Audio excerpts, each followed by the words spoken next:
Okay, it's Lindsay without the hat. Whew. When you walked in, I'm like, oh no, I remembered the hat. Okay, so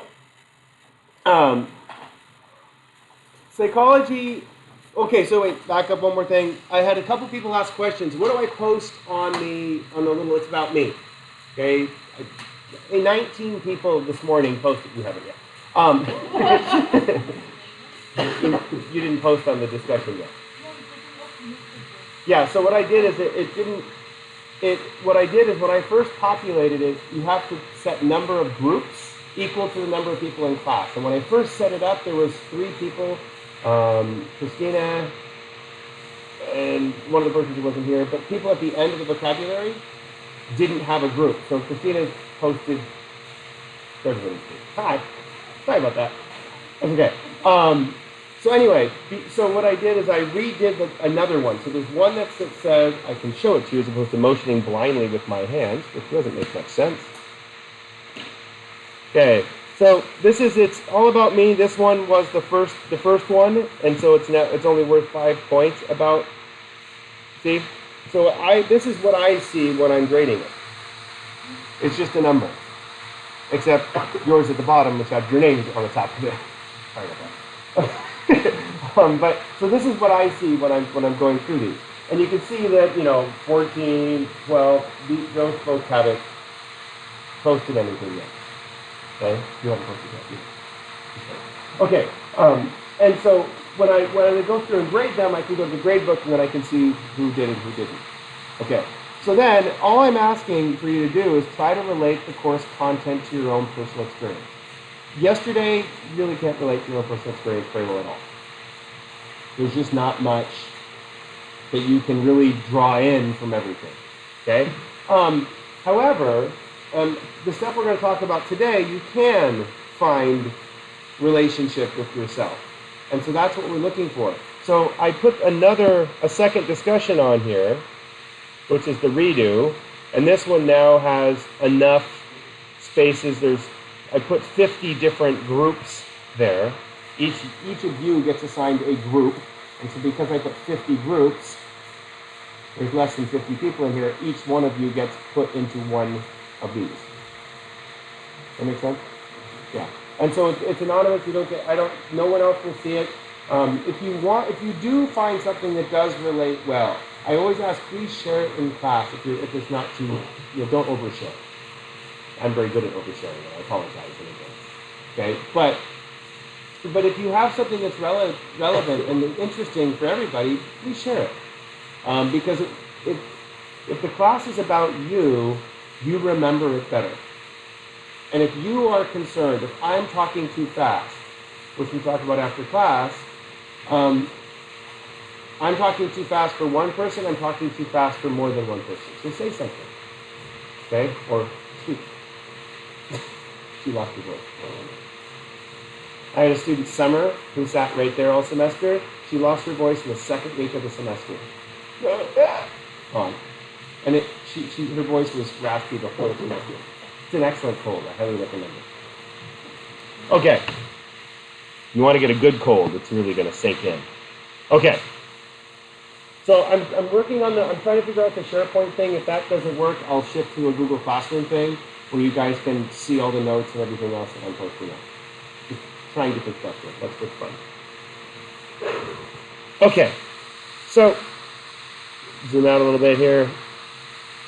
What is psychology for?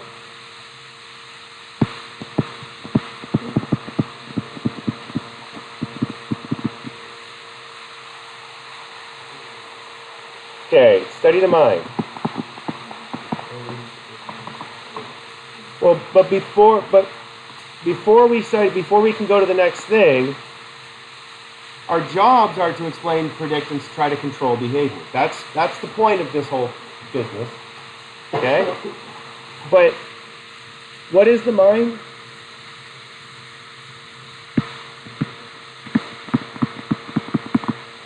Perspective. And when we try to study perspective, can someone tell me what? I'm going to draw a circle. Ooh. Is it an oval or a circle? Depending on the perspective you're looking at. Really? Is this the top of my lid of my coffee mug an oval or a circle? Well, as you're looking at a perspective there, it looks like it's an oval. In fact, I don't want to tip it over too much, but so I'll just make it really narrow, because that's pretty much what it looks like from your perspective right now. How come I don't want to tip it over too far?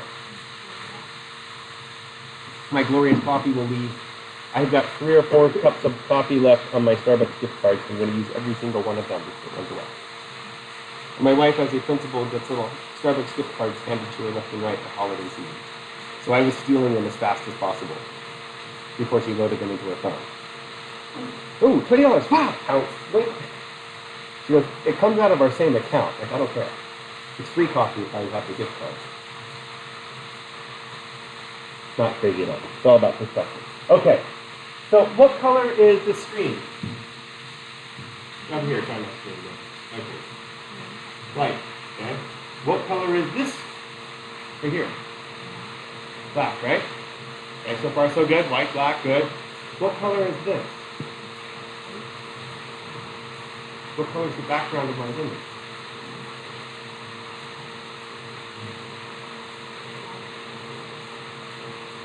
Light gray on me. Is it black or white? White border. That makes total sense. So whether you ask, if I ask what color is this right here, the answer depends on your perspective that you're looking at it from. Now, if you're a physics folk, what do you say? You guys are the physics. What is this? It's not the absence of light. That would be totally cool. Like you totally can melt into it like a vacuum. Okay. This is a white pigment with little light shining on it. So it's reflecting less energy. As soon as I reflect a white light onto a white surface, I see the difference between a light and a pigment. That's the answer. Okay? Good morning. Okay. Sorry for the hike up the hill. Because when you're late, you're like, okay, I'm the, oh! And it's like, okay. I expect that, sadly. We'll figure it out, though. So, but if you have enough understanding of how projectors work and how physics works, how come I use a black background? I can show you what happens if I put on a white background. You can see it on my face right now. What am I doing the entire time? Yeah, we're not casting a shadow. I'm getting blinded by the freaking projector. And if I stand in the right spot, I really want to get this right, like have the word dumbass just written there and you stand there for this dumbass. Yes, please. Yeah, but yeah. It's right now my time's on my gesture, please. Yeah, okay. So one of the reasons that I have a black background is because a black background reflects less light. And so there's better contrast with the letters that I have. What was wrong with the contrast in the last classroom? So when the sun shone on this background became lighter, therefore the relative contrast ratio of the light to dark was less. Even though it's exactly the same on my computer, the perspective changed based on the ambient light around it. Boring, sorry. Okay. But this color is actually one of the best colors. Why is that color one of the best colors to use on this presentation software? And the yellow, losing words, the yellow is brighter than the white because that door, for some reason, doesn't unlock.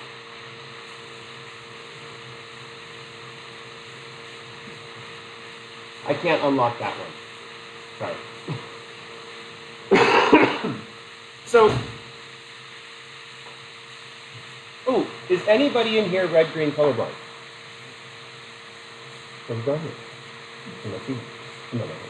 Okay, so red-green colorblind is really interesting. Is if I draw something that is, let me change this pretty cool rainbow one into green. If I draw this little box, it looks like this. And if I draw the little box in red, closest red I'm going to get, they're both the same color. If you're red-green colorblind, you can't tell the difference between these two things.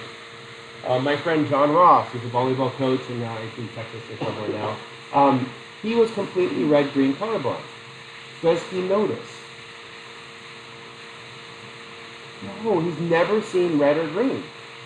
The world just doesn't exist in those colors. And so what's interesting about your perspective is that you are biased. You are biased in your perspective. How you see the world is how the world is. No, it's because it only exists to you. That makes sense? And so the problem is that we deal with these things called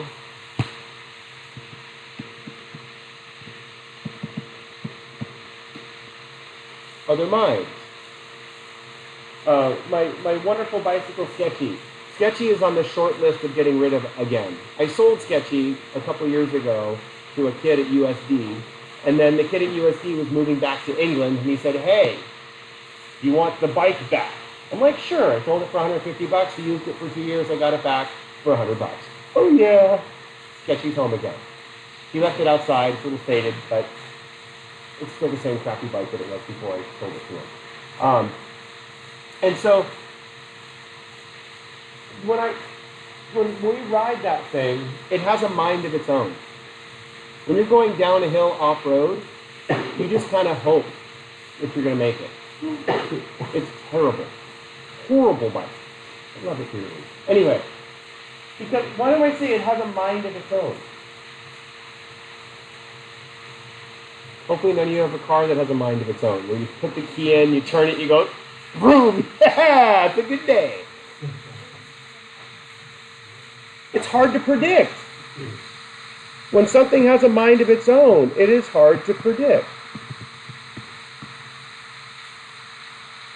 So this is what we do when we talk about psychology. We have this problem of other minds. And this problem of other minds is we want to be able to predict what the other person is going to think, say, or do.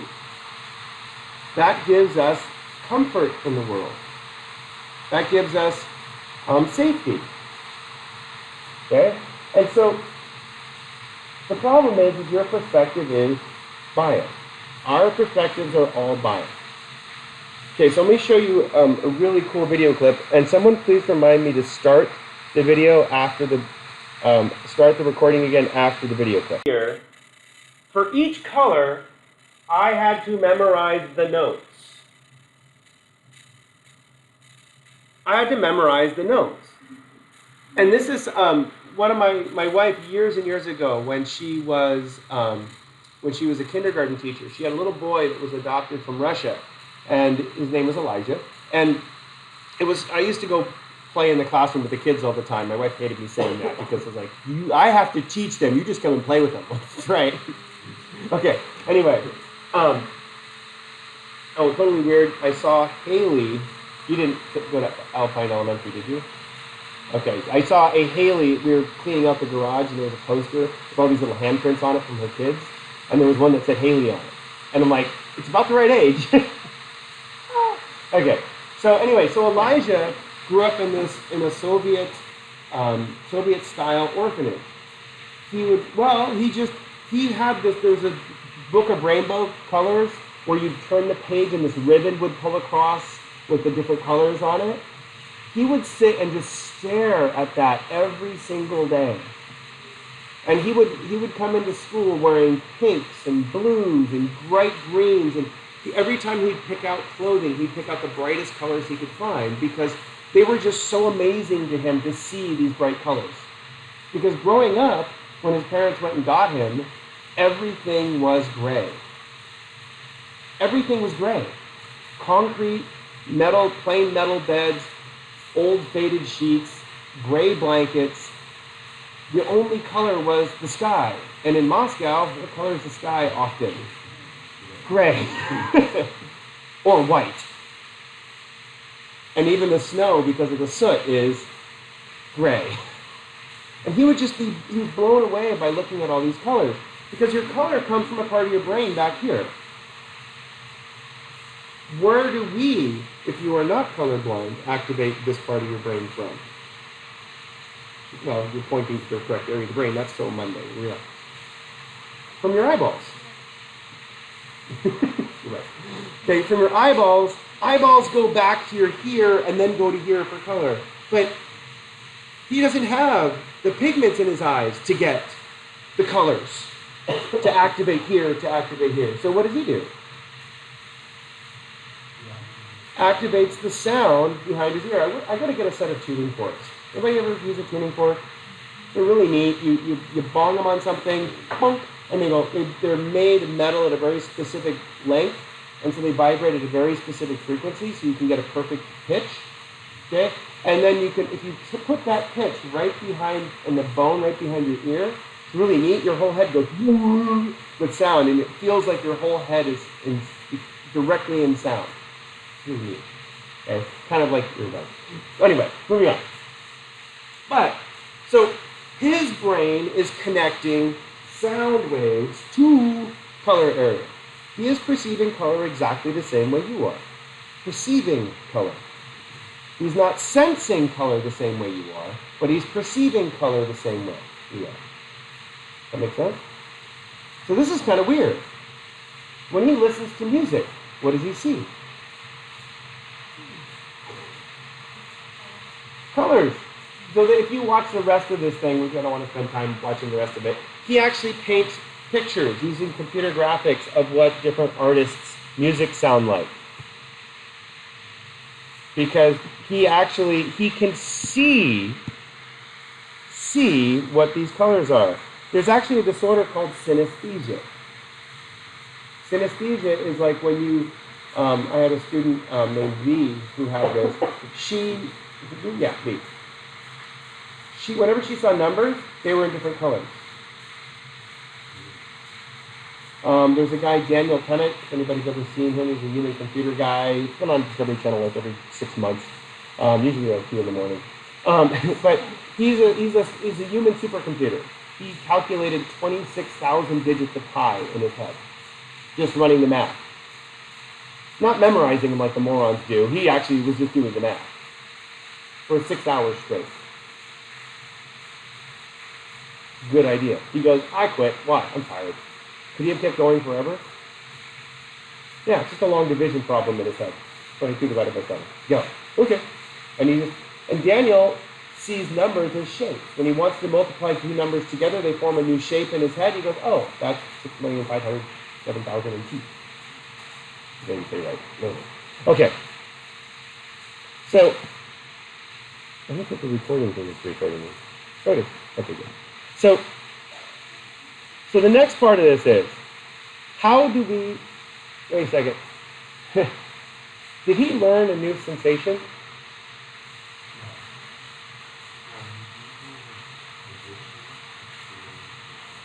So he didn't learn a new sensation. He learned a new perception or perspective. He learned a new perspective. He generates the tones internally now when he's thinking about color. Okay, so there's a bunch of other researchers who've done this. There's a vest you can wear. I'm not going to play this video, but again, it's one of those things that if you Google it, most of these are all TED Talks. And again, I have glasses now. My student class must have called these my Santa Claus glasses. Okay, sometimes the keyboard on this, does your keyboard do this randomly? Where it just randomly starts doing other things? So my keyboard will randomly start losing keyboard control and start just doing function control for no reason whatsoever. It's an undocumented feature that's very exciting. Like that. see what? So it's not actually working. So now I have to do this.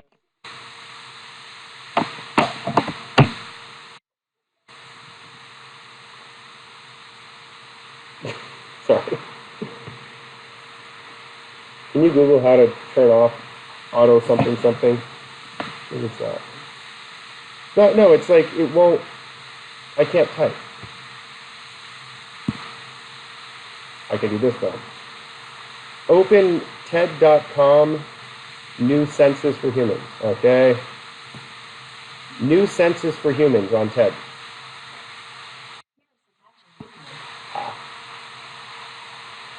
I'm not going to play this. It's copyrighted, but oh, I can't skip the ad. Stupid ad.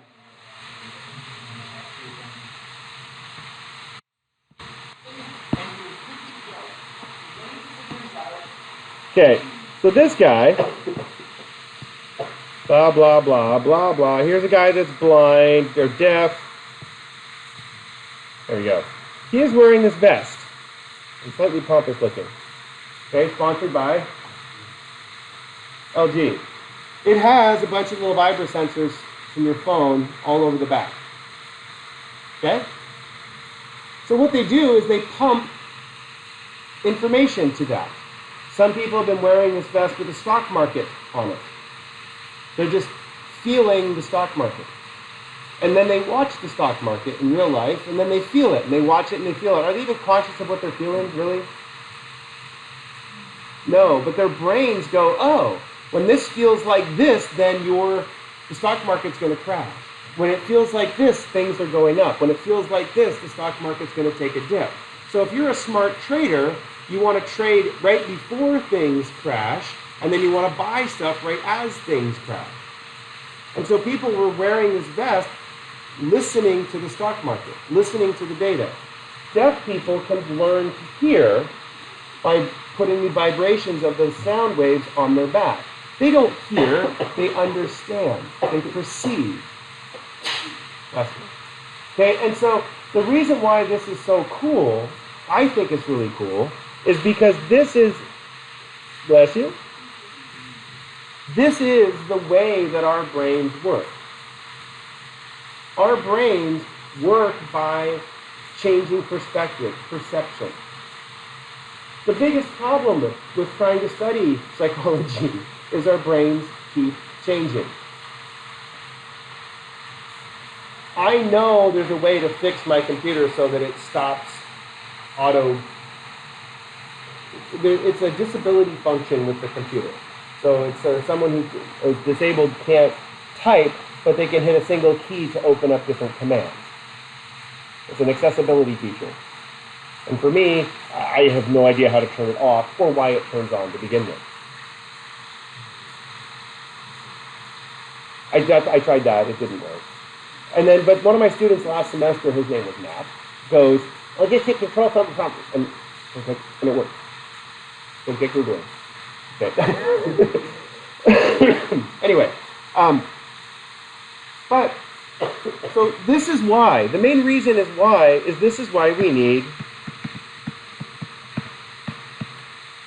science. That was terrible. Why does it say win there? I'm winning. I think my Dell's winning. Okay, I talked bad about you earlier, computer. I'm really sorry. Can you please be nice? I'll just try it one more time. Macs usually do much better if you apologize to them and tell them they're pretty, but PCs generally don't.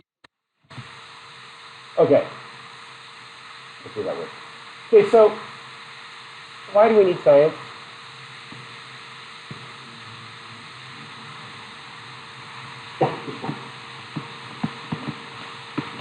Data. You need data. So how do you know that I remember your names?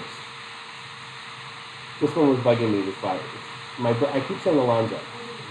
Good. It's like it's too perfect to be right. So, okay. So how do you know I remember names? Christopher. CJ. Sorry. CJ. Okay. But how do you know that I remember names? Practicing is not how you know it, by being able to say, Tia, I know it, and forgetting it. Behavior. Behavior. The fact that I can know who you are, and as you're coming in, and if you throw me a loop by not wearing a hat, the ski hat is how I remember it, Lindsay, terrifying, and you sat over there before, now you're over here, I'm okay. But, so if I can count the number of names that I get correct, is that science? Well, it's data. So in order for us to have data, we need hold on, before we even get to a theory or hypothesis or any of that cool stuff, we have to use science. And people go, I don't believe in science. That's like, I don't believe in math. Science is a method, it's not a thing. And is there bad science? Yes. There's lots and lots of bad science, which I'll play you another video about bad science coming up in a few minutes here. But the idea of behavior is the only thing that we can science in psychology. This whole textbook in cognitive psychology, uses behavior as their measures. And some of the behavior that they use, especially when they talk about things later in the book, like language and problem solving, it's all theory. There's not really good science behind it. You can't measure the behavior of it. So how do I know if you can solve a problem? Have them solve the problem. Put the person in a situation and have them solve a problem.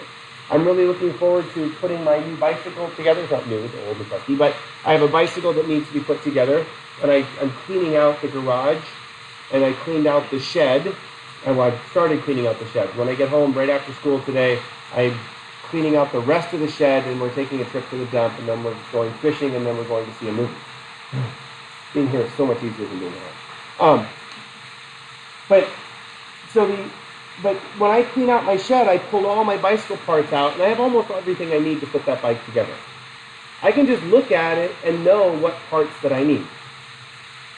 I need a rear disc rotor, I need 12 bolts, and I need 2 disc mounts for the brakes. That's it. Everything else is ready to go, and a chain. Yeah, and so that's cake. I can easily get that. And so, but how do I know I can solve that problem? I've never built this bike before. This one's a little different than any bike that I've built before.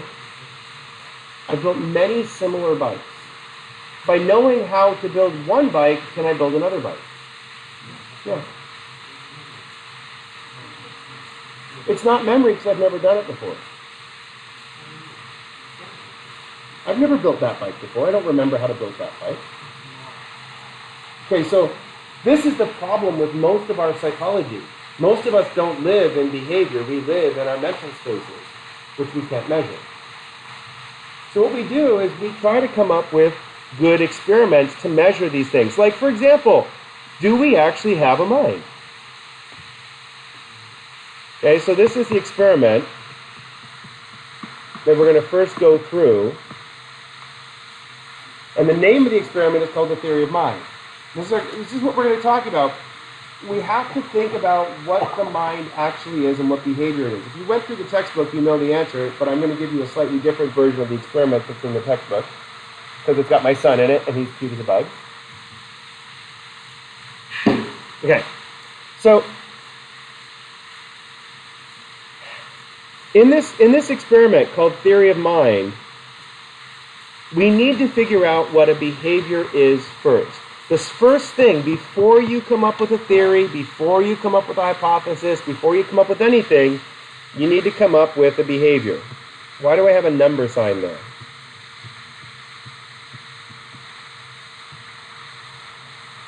Why is there a number sign? What does a number sign have to do with anything? Statistics. In order for us to do statistics, we need objective,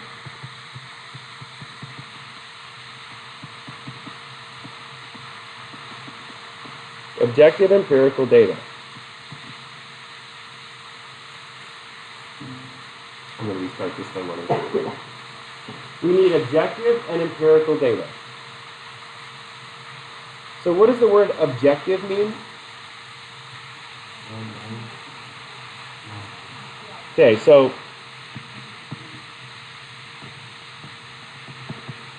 you trailed off there.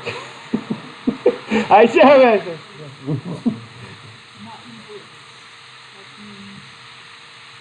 So not influenced by opinion, non-biased. It has to be something that if one person sees it, the other person, the second observer sees it, sees the same thing. This is why we like to use math. So a good way to measure a behavior is time.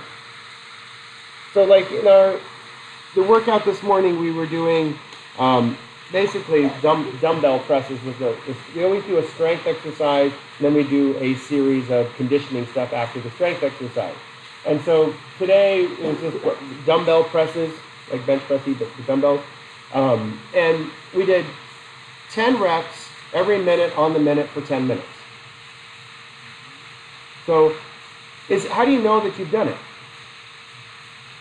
You count. Is that something that's objective? Yes, especially if you have a trainer nearby. And your trainer nearby, that was 7. That was 10. Or 10. My left arm doesn't work as well as my right arm. But it's objective. You can count. And I can know if I did it once every minute because... Do we count a minute? Objective. Is it empirical? Could I put it into a spreadsheet? Actually, we did this not experiment. We did this thing which was actually pretty funny. I won't be able to get to it. Never mind. One of our trainers said, okay, for the month of June, we're going to do 10,000 kettlebell swings. Kettlebell swing is you take the kettlebell and you swing it back and bring it up here like that. Really simple movement. It's really good for you if you do it right. It's really bad for you if you do it wrong. So we have to do 10,000 swings. It comes out to 333 swings a day for the entire month. If you skip a day, what does that mean? Yeah, 666 the next day. Now, so we did it, so we took the weekends off. So we did 500 a day, took the weekends off, 500 a day, took the weekends off. My father-in-law's birthday, I did 720 because he was turning 72 with the 72-pound kettlebell. That was really stupid. Don't do that.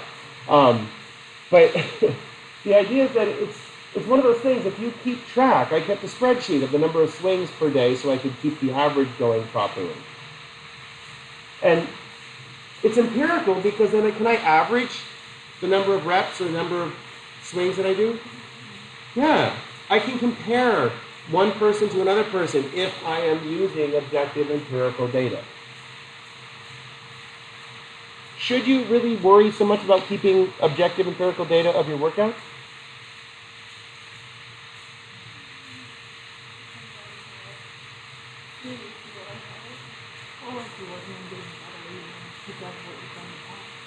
Why? So progress is knowing what you've been and where you are? Because if that, don't get old, kids. I remember I clean and jerked 300 pounds, 315 pounds when I was in college. I hurt my back deadlifting 315 pounds a couple months ago. I could put that over my head, no problem. One of my students did 3 reps at 285 clean and jerk. Like nothing. Shut up. Go.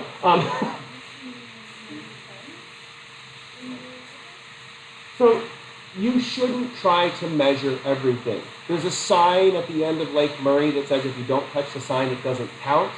I really want to put a sign up there. If enjoying yourself requires keeping track, you're missing the point. Like people say, it doesn't count if you hike up cows and don't touch the sign. Like, great. I'll walk up and walk around the sign and go, woohoo, not touching it, doesn't count, and walk away. Because is getting there the goal or is the journey the goal? Depending on your perspective, depending on your meaning, and why do stuff. But again, if your goal is to try to get better versus just to go for a hike and do the best you can. So there's different motivations, there's different reasons for lots of different things. But in order for us to do science, we need this objective empirical data. This is the hardest part in psychology. This is the hardest part of why some of the experiments that they talk about in this textbook are ridiculously complicated.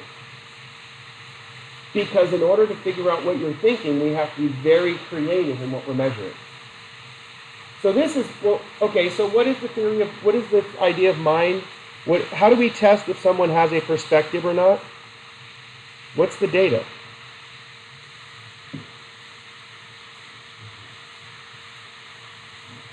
You have to be more specific now. How do we know that other people have a mind? How do you know?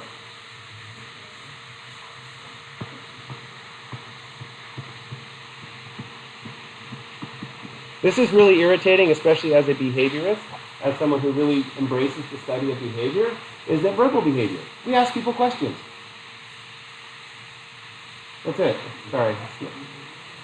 Well, no, but if we want to find out about things like the mind, we have to have the person talk or do things.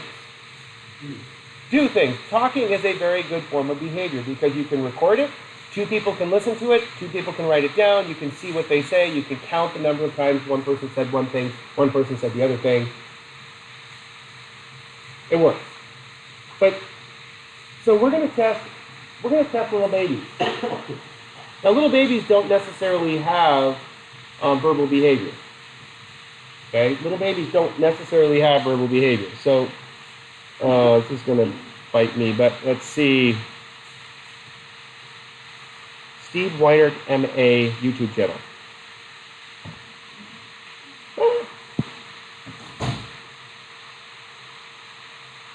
All right. And then this one. Aww. Look how cute they were. Okay, sorry. That was my old daughter. Look how cute. Okay. Stop it. I don't want that one. I want to go to... Look at massive views on those. 19 on that one. Woohoo! Let's see. It's in here somewhere. Oh, let's see. There it is. There's one more in here that I want. Oh, let's see if I can do that.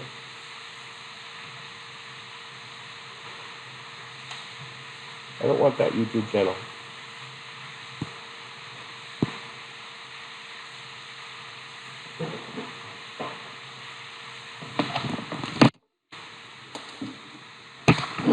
Forget the keyboard. Give me something to type with, possibly. Do you see an on-screen keyboard? Do you see it on the right side? Hey, whoopah! And it's still doing it. Okay. I don't have Edge. No, it doesn't. It's just stupid and dumb. And pause. Go 86. Went to a mountain bike festival, and I saw guys riding trial stuff. And I said, wow, I really want to do that, 1985. And when I turned 45, I always troll Craigslist for bicycles. I found a trials bike, and for $300, and I'm like, hey. So my father-in-law needed to get me something for Christmas, and I'm like, hey, you want to get me something for Christmas? Come in with me on this trials bike. You go, whatever. So I got it, and I rode it for about 2 years and sucked. And then one of my good friends, named Brian, he rides trials motorcycles. So they do this on motorcycles too. It's insane. Anyway, and then Brian gave me a video and was giving me pointers on how to do it. And then he got actually killed in a car accident. He was ran over riding his bike home from school. Brian Jennings from Grossmont. I don't know. Kind of sad. Nancy, his wife, worked there. So when he died, his wife said, hey, I want you to have his trials bike. And so that's the bike that was on the roof of my car in the moonlight. But that's, to me, it's like, so I've really stepped up my learning on how to do this. Why is it so hard to freaking learn when you're 50? Not yet, almost. I'm not bouncy like I used to be. Most of these guys are in their 20s and early 30s, and they can jump really high. I don't know if you noticed, but that rock the guy just jumped on top of was this high. And he just went, bruh, and jumped up on top of the rock with a bicycle. Anyway, so this little guy is going to, so basically the moral of the story is, should you ever leave anything on your bucket list? No. Why is it called a bucket list? Things you do before you kick the bucket, before you die. And so Brian last year wanted to learn to whitewater raft. You know, the kind the guy with their strapped in and flip over and go down the giant rapids and that. So he went out and he decided he wanted to do it. So the next day he's on Craigslist and he went out and bought a whitewater raft set up and went into the ocean. We don't have too many rivers in San Diego, but we do have these lots of waves that are very much like, and he learned how to whitewater raft while playing at Mission Beach. And then went up to the Kern River and came down the Kern River on his whitewater raft. Check. He climbed every mountain in California on his bicycle that he could possibly ride up. There's like X number of 14,000 plus peaks in the United States, and he rode up every single one of them. Well, yeah, exactly. Why? To do it. Just go for it. So that's one of the things. And again, IV drugs, probably want to skip that one off your bucket list. Just till right before you die. Just right before. Anyway. I'm a big fan of euthanasia things, especially when I'm old and peeing on myself. I'm just, give me some headphones. Okay, now. So this little guy has got some different learning to go. Okay, this little guy is Caleb. He is my son. He is 8 months old. I want to know, does he have a mind at 8 months? So what we're going to do is we're going to do a test called the object permanence test. What we're going to do is we're going to test his theory of mind. This little tiny baby. So we're going to measure behavior. We're going to measure what he knows now, what he knew, and what he will know.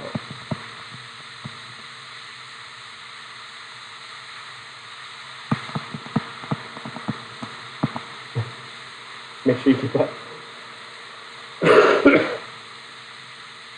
So, what's the difference between what you know now, what you knew, and what you will know? What's the difference? Well, it's perspective, not time. So what you knew, this is your memory. What does your will know? What you will know is not experience. It's the future. Prediction.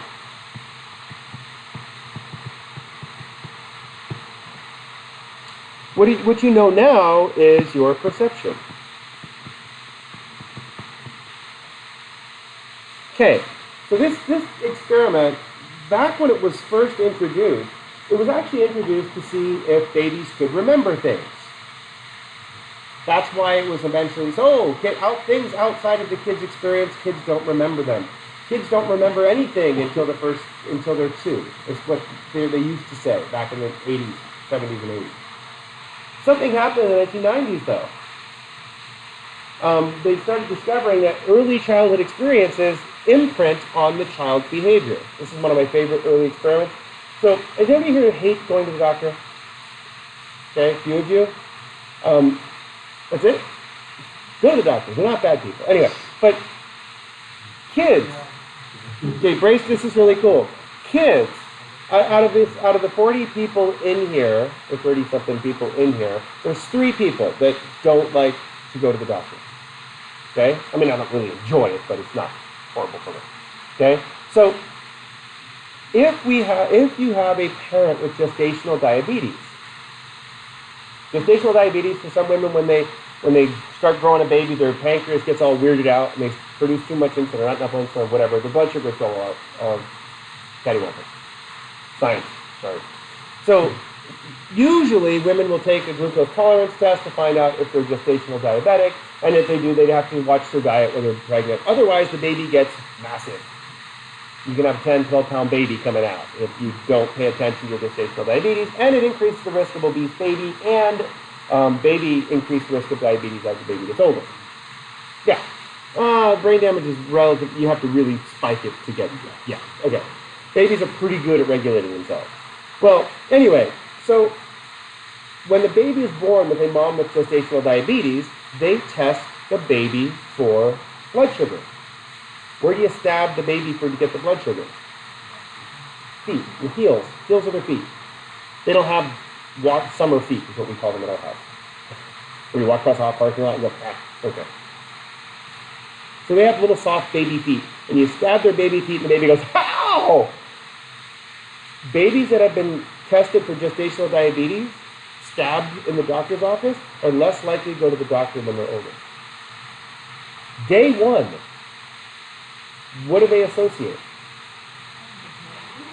Being very uncomfortable, and what do they associate being uncomfortable with? The doctor's offices. That's why the doctors don't give shots. Who gives shots? The nurses. The physician's assistants give the shots. The doctors don't do it because the doctors, they want the kid to feel comfortable with the doctor, and the doctor leaves the room, the nurse comes in with a row of shots. Kids hate the nurses, they still like the doctors.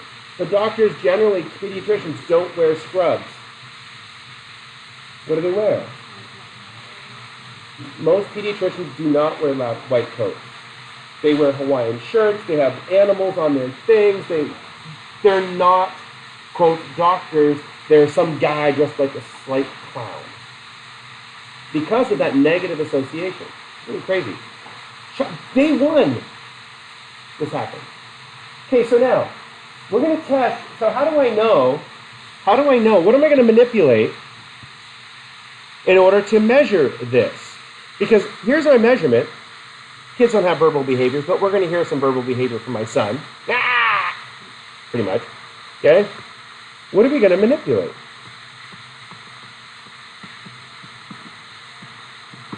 How do I know if he knows something now? You can't really ask an 8-month-old, what do you know? So, what do you know? What's the square root of 10? Okay, so let me show you what we're going to manipulate. Watch carefully.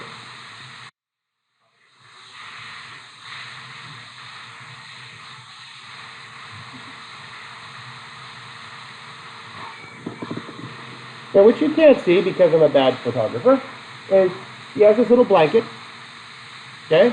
And when it's this little blanket, I put the keys under his blanket. Does he like the keys? How do I know? Yeah, he's upset, and also, when I give them back,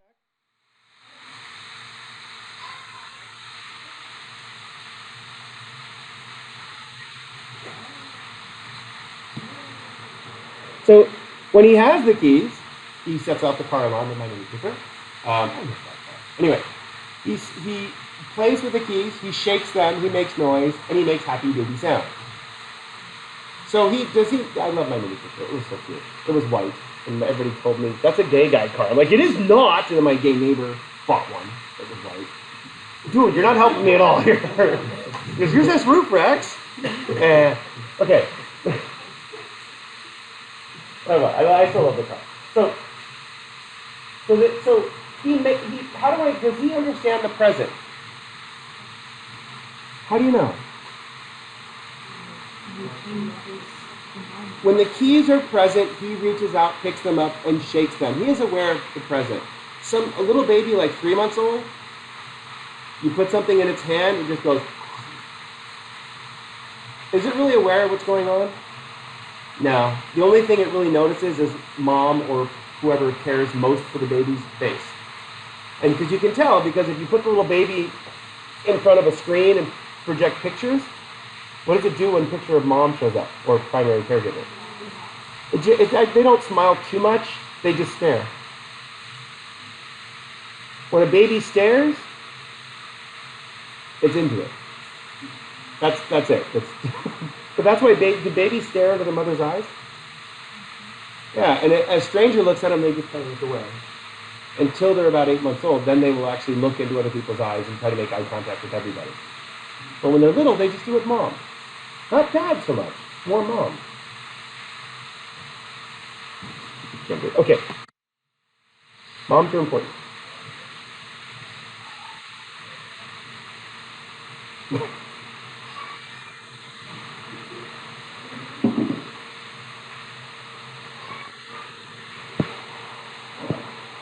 Does he have a past?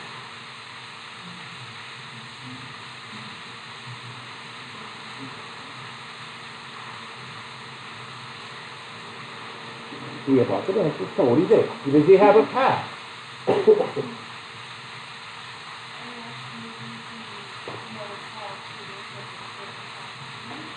He is perfectly physically capable of moving the blanket to get the keys. He's able to grasp, he's able to pull, he's able to hold. However, he doesn't have a future. But does he have a past? How do you know he has a past?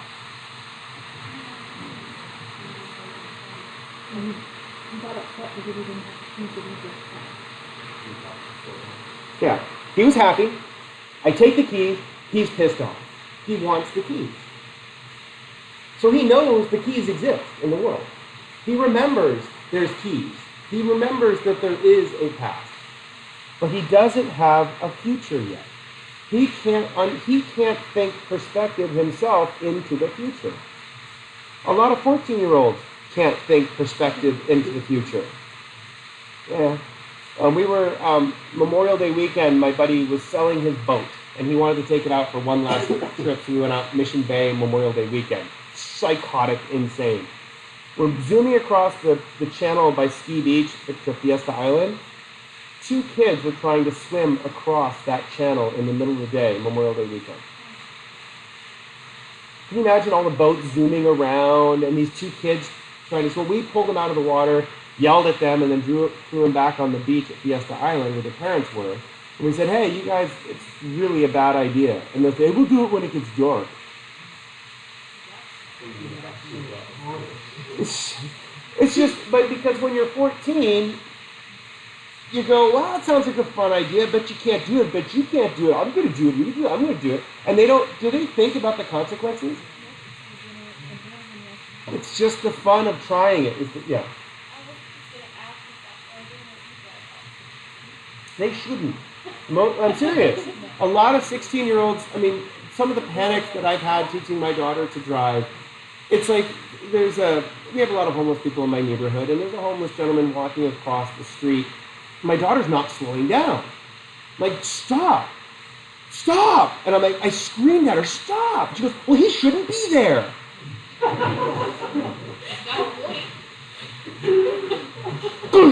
Your fault. We missed him by about 2 feet.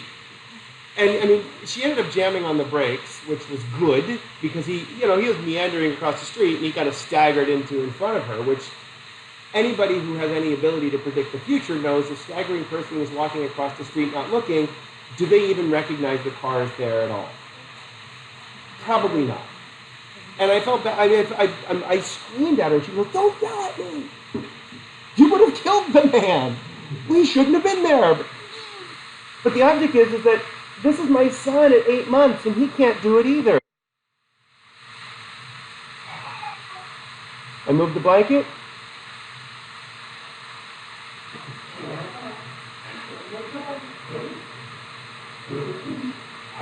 I got it, Dad. I got it.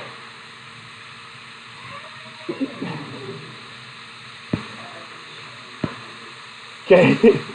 Poor sad baby. But all I did was put the blanket on top of them. He knows that they're there, but what can't he do? He can't think into the future.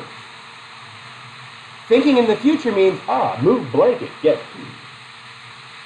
Because move blanket is something he can do. But to move the blanket to do something else, he cannot do yet. Until they turn 9 months of age. Then a lot of dads say, where's the baby? So where's the baby is where you put the kid at 8 months on the rug in their living room and you sit him there and you walk away. You come back a few minutes later after making a quesadilla for yourself and you look down and the kid's still playing on the rug. 9 months of age. The future exists.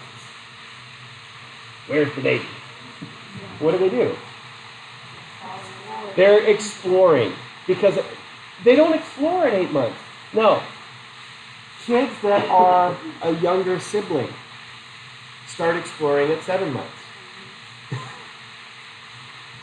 As soon as they're able to crawl, kids that are younger siblings grow mind faster. So we're talking about after class.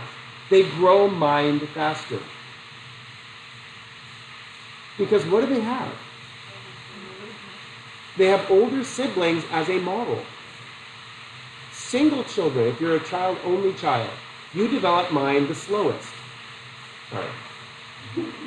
It doesn't mean that you're any less intelligent. It just means that you don't understand other people's perspectives until much later. So now, we're going to test him, because he's awesome. We're going to test him at, there's my neighbor snoring. You don't videotape your neighbor? Okay, so, I was in Joshua Tree. You ready for this?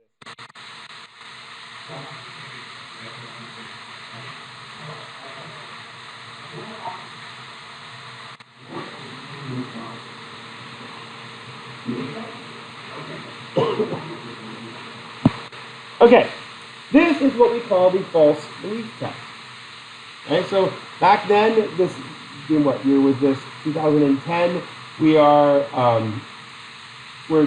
I was teaching developmental psych. This experiment was in the developmental psych book, and I said, this is cool, I'm going to test it with my kids. Because that's what you do when you're a psychology professor. So, here's what we're going to manipulate. We're going to manipulate what we know, what he knew, and what he will know. And then we're going to add secret option number 3.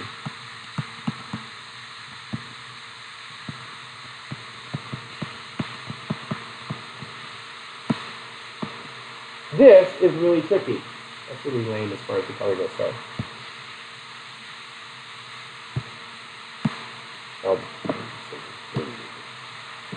I'm having computer issues today.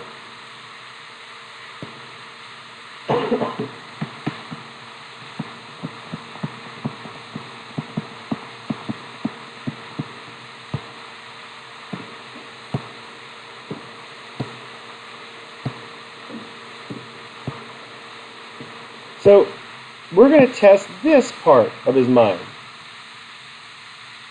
The ability to see other minds.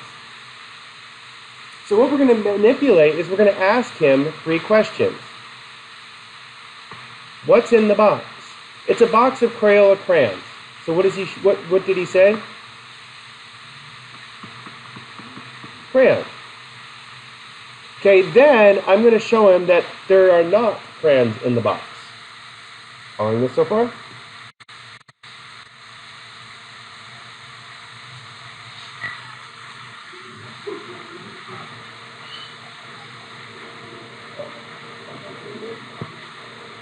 If you speak 3-year-old, they sometimes speak while inhaling as well as exhaling.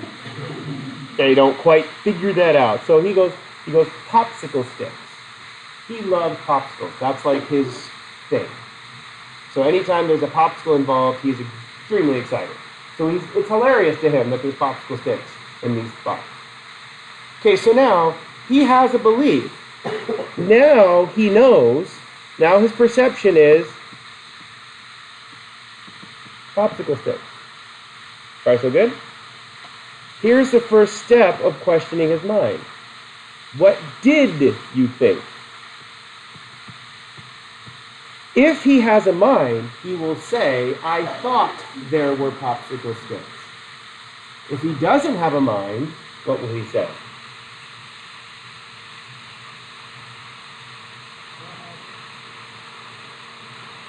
months, no memory whatsoever. Remember, memory is already established at 8 months. He's already got memory. There we go. So, I'll say this again because it's right on. So, if he has a perspective of his own self, he says, I thought there were crayons, thought, past tense. I know there's popsicles. If he doesn't have a mind, he goes, I've always thought there were popsicles in there. So a 2-year-old got an untied shoe. You look down. You brace. Let me tie your shoe for you. No, I can do it, says the 2-year-old. They don't know that they don't know how to tie their shoe. As soon as they say, no, I can tie my shoe, they've always been able to tie their shoe. Crocs. Always. And they're good birth control once you get to high school, so they'll really just keep them on it. Okay. He's wearing Crocs. And I said that once, and the guys in front wearing Crocs. Sorry, dude. Okay, now. They're quite comfy, but ridiculous. Some YouTuber was wearing them last year, and like all the kids at Patrick Henry started wearing Crocs again. Anyway, so a 2-year-old doesn't understand what they know now is different than what they knew a minute ago. What they know now is what they've always known. A 3-year-old, 50-50, know now what they've always known. My son is 3 in this. A 4-year-old, I know now, I knew then. No problem. I know now, I knew then. Different. Series, mind. So watch my brilliant son. Watch his mouth.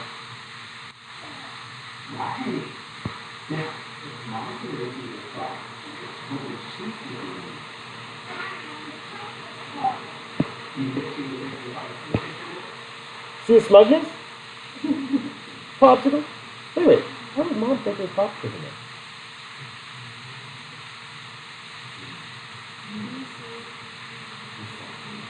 Because what he knows, everybody else obviously knows. He's going to assume that because he knows what's really in there, everybody knows what's really in there. This is why I think 3 and 4-year-olds are more difficult than 2-year-olds. 2-year-olds, all it requires is a shiny object, and you're distracting them very quickly. Look at my elbow. Look out, whatever battle's on, it's over. They want something at the grocery store, and they're throwing a fit, leave the store. Don't beat them in the car, you'll get caught in a security fence. Just leave the store. What happens as soon as you get out in the parking lot and you look at some other shiny object? Gone. Because what they know now is what they've always known. Okay, and so some kids are much more smart than other kids, but still. So my son says, I know, I thought there were crayons, I know there are popsicle sticks. If someone who's not here sees the box, what will they know? Popsicle sticks. It's really hard to argue with this thing. I don't want to go to bed. It's time for bed. But they say, but I don't want to, therefore you don't want me to go to bed. Why are you telling me to go to bed? It's really frustrating. Watch his mind get blown when he talks to my wife.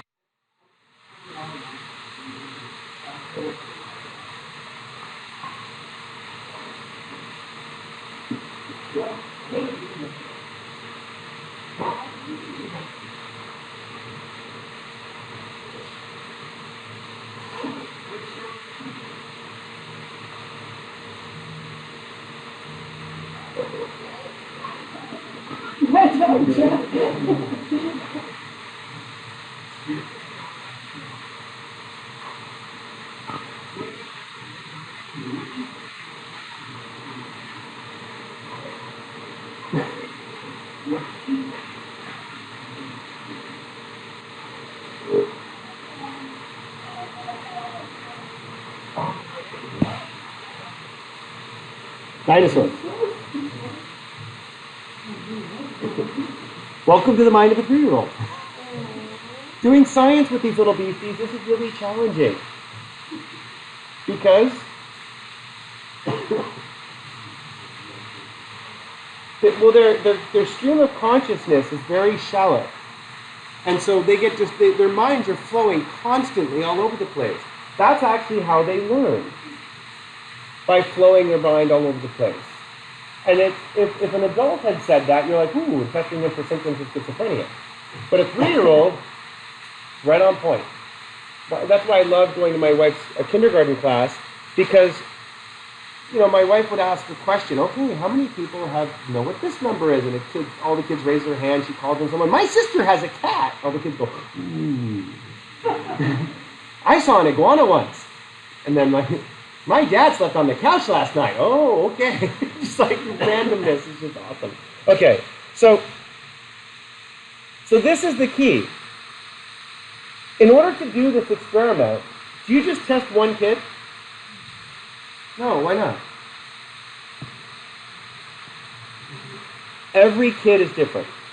Every single kid that you test doing this, I tested every single one of the neighborhood kids, and at the same age. And every single kid was different in their answers. Lucas, who's exactly the same age as my son, but does not have an older sibling, he didn't get this until he was 4.5. My son got it at 3. Lucas's sister, Claire, who we went skiing with, she got it, I think she was like almost 2.5 when she got it. And it's crazy how some kids get it and some don't. And so we talk about this shape, and the shape is going to become really irritating for you for the next couple weeks. What is this shape? We don't use it. I don't like the word bell curve. It's called a normal distribution.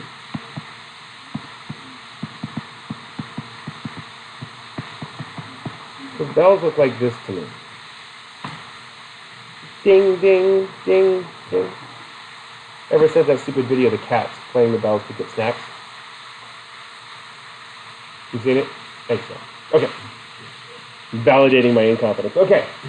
So this is what we call a normal distribution. If I take your average 3-year-old,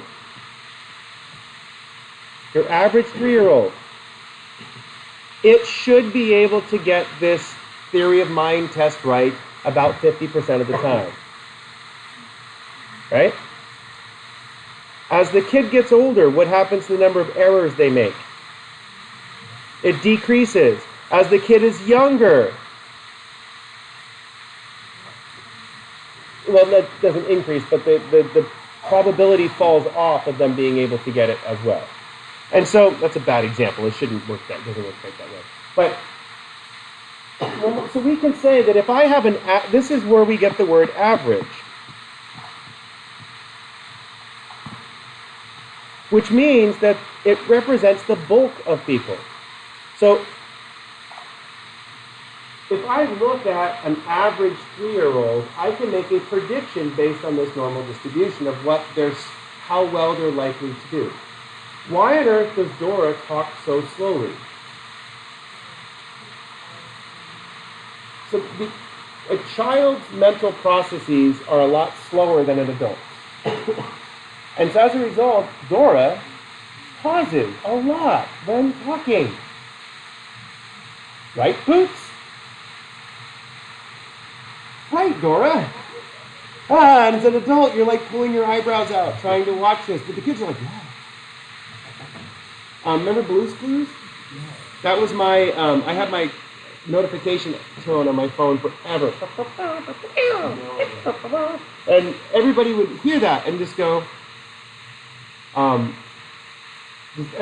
half the class would go, because a lot of people watch that. And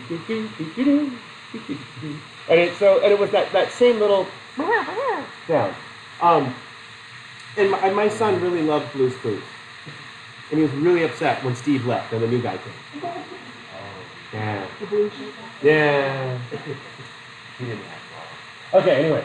But when you talk about this normal distribution, when you talk about this averages set what we call parameters.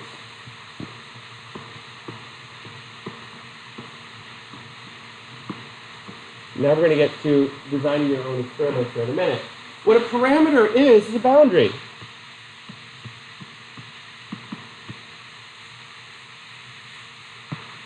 And I draw this shape all the time. When this parameter, this boundary, sets a range of values, a range of scores, a range of behaviors around this, whatever center average you have. And what determines the shape of this distribution, again, if you take statistics, we spend all semester talking about this stupid thing. But what sets the shape of this, really simply, is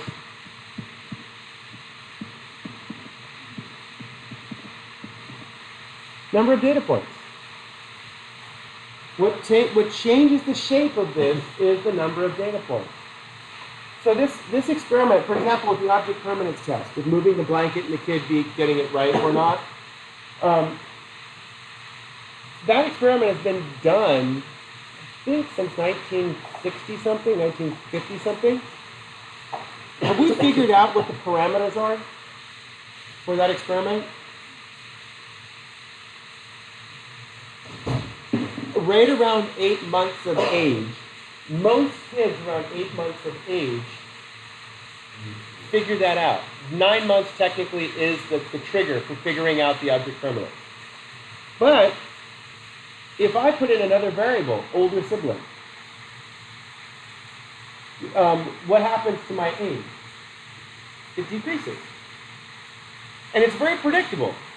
I can ask the parents about their siblings and the relatives, and I can make a prediction about what's likely to happen. Then I can test the kid and see if it fits my prediction. Now the problem is that a lot of us collect data with very few observations. If you make very few amounts of observations, I'm going to kind of scroll this over. I keep trying to move down because I used to like going sideways, and I've had students complain that they're trying to take notes and they can't take notes sideways. Let's take a break. Take a break for about 5 or 6 minutes so you can use the restroom and stuff. So I'll stop this or pause it. Resume here. All good experiments start with a story. Why do they start with a story?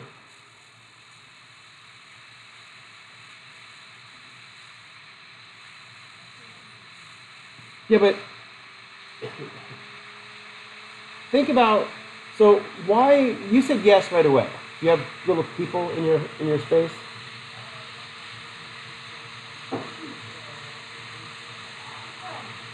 Okay, so you have one observation. I'm not meaning that in a condescending way, but that's actually the right way to start an experiment. You have one observation. Oh, that sounded in my head when I said it. You're like, so you make an observation. I've had the same observation. My son gets extremely aggro sometimes when he is playing.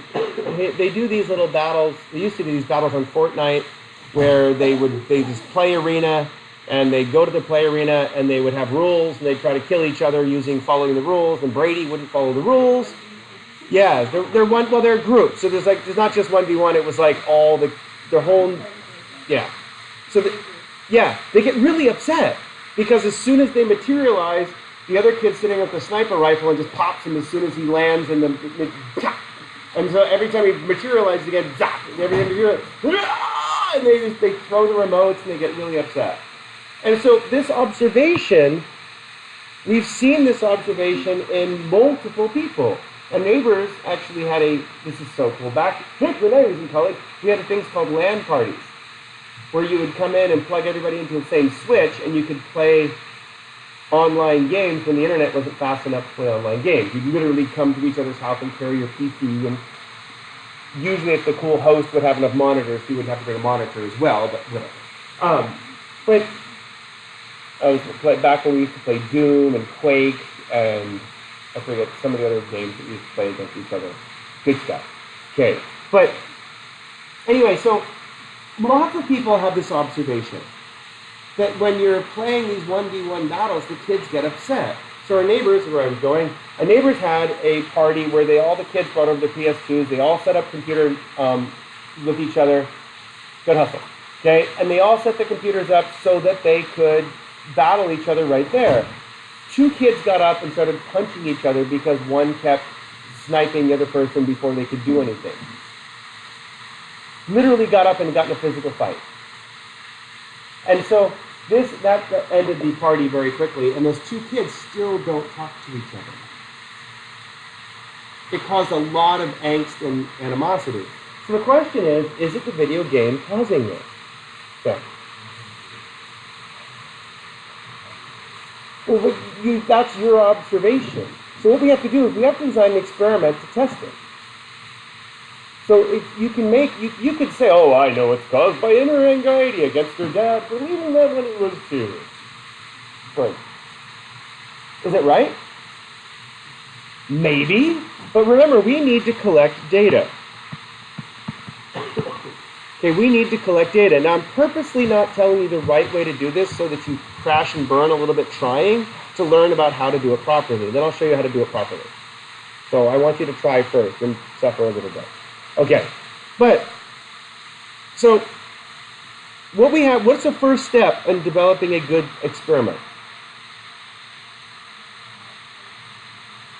Before you have a group of people, before you even have a question, before you have a hypothesis, which is a finding, we got the observation.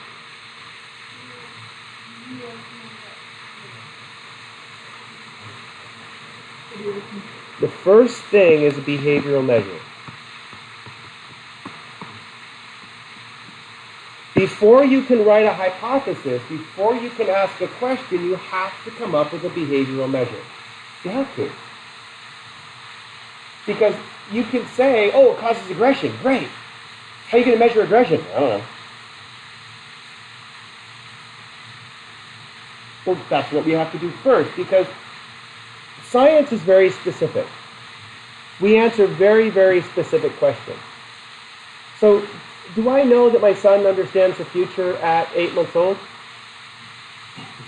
Not really, but we know he doesn't move the blanket when I put the keys under it. So the literal result of that experiment is children they don't solve two-step problems. Two-step problems.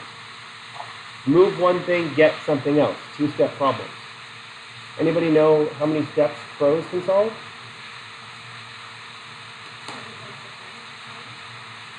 Eight-step problem. Do this to get this, to get this, to get this 8 times. Your average 5-year-old can do 4 or 5-step problems. Very smart. Well, we keep killing them. And they look at us and go, oh, I got it. You're trying to kill us that way? Cool. And they avoid us. Rats do it just by making more rats. Wow, you keep killing us? Our next litter is going to have 20. Yeah. Okay. Anybody have rats problems this fall? We've had tons of rats this fall, just everywhere. Over in the bathroom, in the garage, and it sounded like, ever see the old movie where they open the hatch in the ship and all the rats run out? That's what it sounded like over the roof of our garage. I look out and you see a rat. Our neighbors cleaned out a wood pile for all the rats were living. Where'd the rats go? Everywhere. They're big brown ones, really pretty. Well, every time we've killed 12, and every time we kill one, the possum comes by and eats it. Crunch, crunch, crunch, and look out. Oh, it's cleaning a trap for me, at least. Crunch, crunch. Yeah. Okay, so now, you need to come up with a behavioral measure for your observation. Kids get really upset. Kids get angry, aggro. Some word in there somewhere. Okay, that's easy. Well, it's actually the hardest part in psychology. Then what do you have to come up with?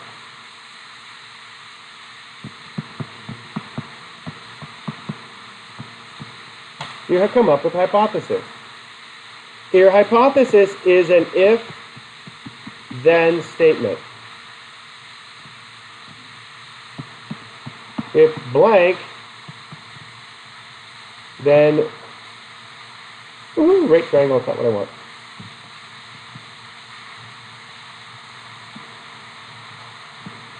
So what does a triangle represent? The Illuminati. No. Change. So if something is present, then we get a change in our behavioral measure. So now that you have a behavioral measure, which you have to do first, then you have to come up with something that you think is going to change our behavior. Okay, so I'm going to let you come up with what you fill in the blank here. We're going to work together in little groups. We're going to figure this out in a few minutes here. Okay? When you come up with a hypothesis, it's an if-then statement. All good hypotheses are if-then statements. A lot of science doesn't use good if-then statements, and as a result have wishy-washy conclusions, and it's hard to understand what they're talking about. Okay. The more boring and the more simple it is, it's better for science. Okay, so then we have our groups.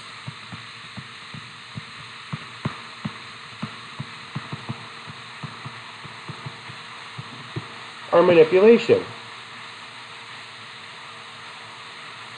All experiments need what's called a control group. I think it actually looks better full screen. All experiments need a control group. What does a control group represent? Well, we don't know it's going to be no change until you run the experiment. A control group is where you have control over the whole experiment. You don't just let experiments go willy-nilly. That causes problems. Yeah. As normal as you can get them. The easiest form of a control group is called a baseline.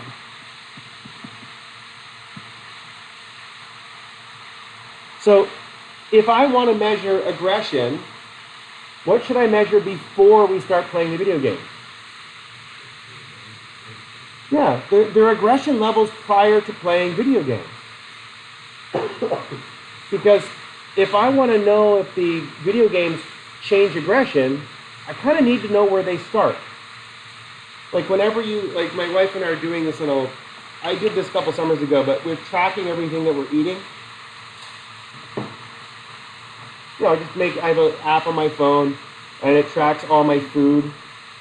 I did this a couple summers ago just to see if what it makes a difference for a health psychology project that we're working on. And does it make a difference when you log all your food? Yeah, because what do you become conscious of? Everything you're eating. And when you're like finishing those leftover chicken nuggets that your kid didn't eat, and you have to add them into your phone, you realize that was 400 extra calories in your day that you didn't anticipate. There's only 4 chicken nuggets. Holy crap! I'm putting those down. I miss dino chicken nuggets. I wish my kids would eat those still. Leftover dino chicken nuggets on the plate. Okay. But you have to measure a baseline. You have to get a normal. Before you do any sort of diet or any sort of change, what do you have to pay attention to? What is a baseline? Before you can change anything, you have to know where it started from to know what's the difference. How many things should you change at once? 1. If you have a car that's having a hard time working and then you fix 7 things on it, which one fixed it? You never know. 1 thing at a time. Systematic, scientific, boring. Fixing the computer. If you do like 7 things to the computer, you don't know what fixed it. That's why for Windows, is it turned on? Is it plugged in? Restart Windows. You're good to go. Because most of the time when this computer does weird things, it's because it wants to update and it's passively aggressively slowing down the machine to make me update it. Google does the same damn thing with my phone. Stops responding, doesn't listen to me when I talk to it. Hey Google, are you listening right now? Oh, there you go. Hey Google, are you listening right now? I'm trying. says something different all the time. We had a big discussion about Google listening to you all the time and using your information against you. And so after I say that 2 or 3 times, hey Google, are you listening to me now? I send audio to Google after you say, hey Google, or when you physically trigger me. You can control what audio data is stored and retained in voice and audio activity.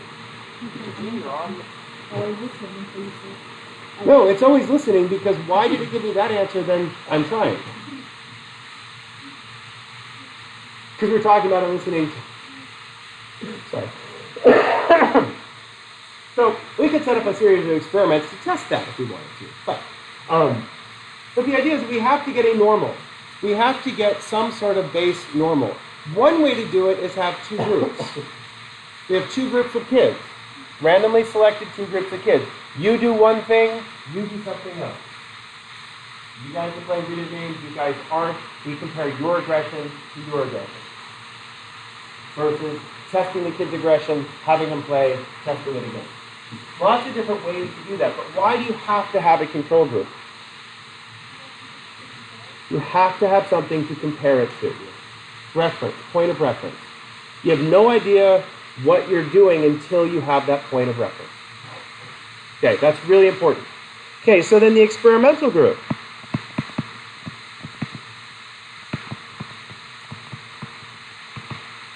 This is your manipulation.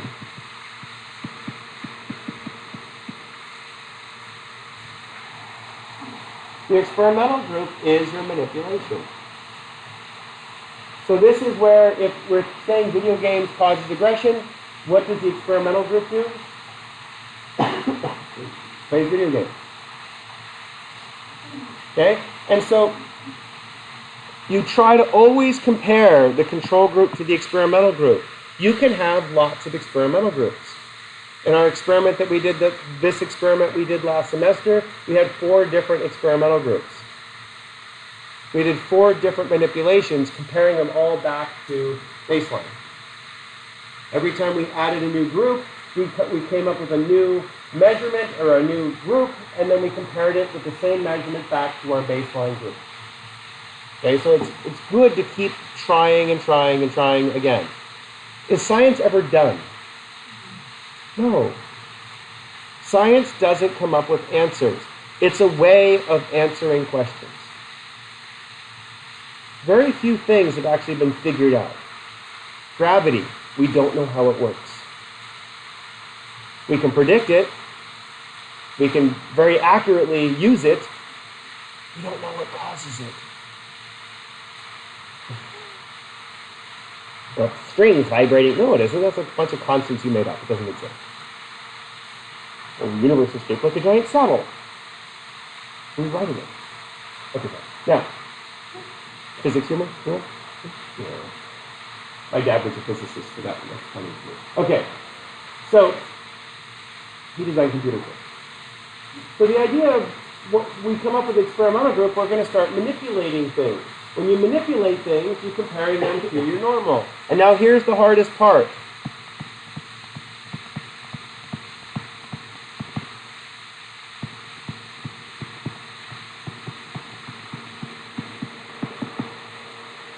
Confounds. Confounds are things that could change your dependent variable, or your measurement, I haven't used those words yet. Things that can change your measurement that you didn't think of. If we're measuring aggression, what could change aggression that we didn't think of? What are some things that are confounds in this experiment? Environmental pressure before a day. That's where baseline comes in. Baselines are good for controlling for bad days. But that's good. Bad day. What else? Past experience with video games. Conditioning, learning. So maybe asking a question, how often do you play video games? Would be good before they do this experiment. What else? Yeah, that's bad days. Or good days, depending on what kind of days. Yeah, but that would be the same. Yeah, so yeah, we could look at trauma. A lot of my third ex-brother-in-law, no, my sister's third husband, he was a military pilot, and a bunch of his military buddies always played the Black Ops something something video game. And they'd all get together and play it because it was actually a way that they could bond and relate to each other, because a couple of them had post-traumatic stress disorder, and playing the video game was a way of outletting their PTSD. And there's like a lot of crazy stuff in there. Like there's a light blinking in one of the rooms, and if you follow them with it's Morse code, and if you follow what it tells you, you get a fancy gun or something. There's all these like little hidden crap everywhere in the game. They're trying to explain it to you, and like, so I hate those. I don't like those things at all. So, what else could go wrong? What causes people to be aggressive? Causes. Hormones, testosterone. My poor little son is going through the great changes of puberty. Over the summer, he went from, he was 5'4" at the beginning of summer, he is 5'7" now. Weighs the same. He's getting he can ride my bicycles now. His legs are actually longer than my legs. He's a very creepy looking little creature. So why is he getting really angry and awful half the time and then fine other times? Testosterone surges. Young men don't really remember them because your brain shuts off during those periods. You just lumber through the world and get distracted in math class and have to walk out awkwardly. Good times. Good times. Okay, good. So how many possible compounds can you control for?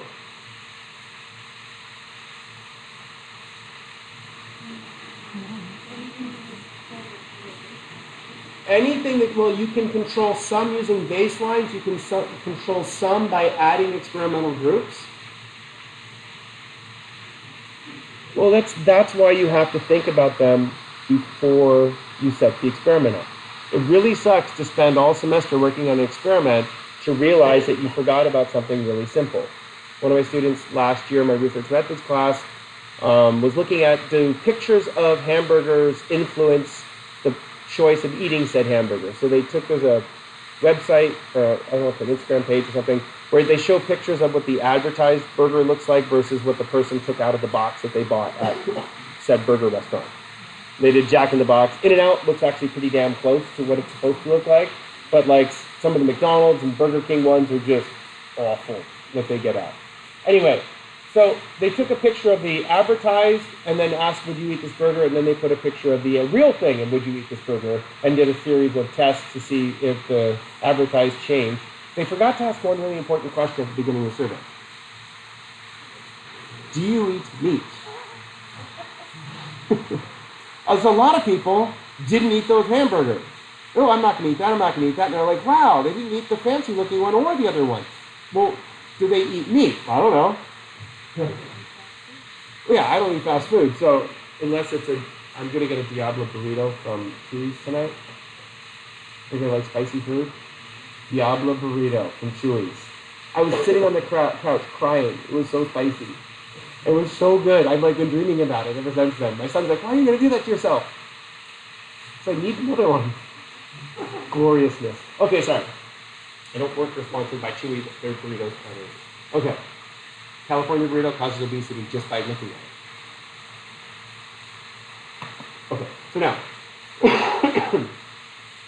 try to think about as many compounds as you can. All right. So, how many different experiments could we possibly come up with? Well, you have approximately 22 minutes. Okay, and what you're going to do is get together with 3 or 4 people, or 5 people if you want, and try to come up with an experiment. Try to come up with an experiment where we're going to see if we could possibly test this experiment. What are you trying to look for? What's the observation? No, the observation is video games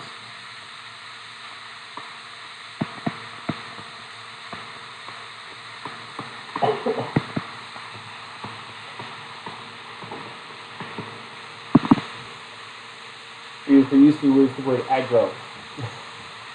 Person's getting all aggressive and playing video games. Usually you refer to it someone doing a sporting event where someone's becoming all quote sweaty, unquote, according to my son. Anybody know what sweaty means? What do you mean? They're trying really hard. And to the point where they're like sweating. So in vernacular, you're supposed to be, the person's all sweaty now. What's a sweaty mean? I'm trying to learn kids speak. So I can use it. Like shredding the gnar. Okay.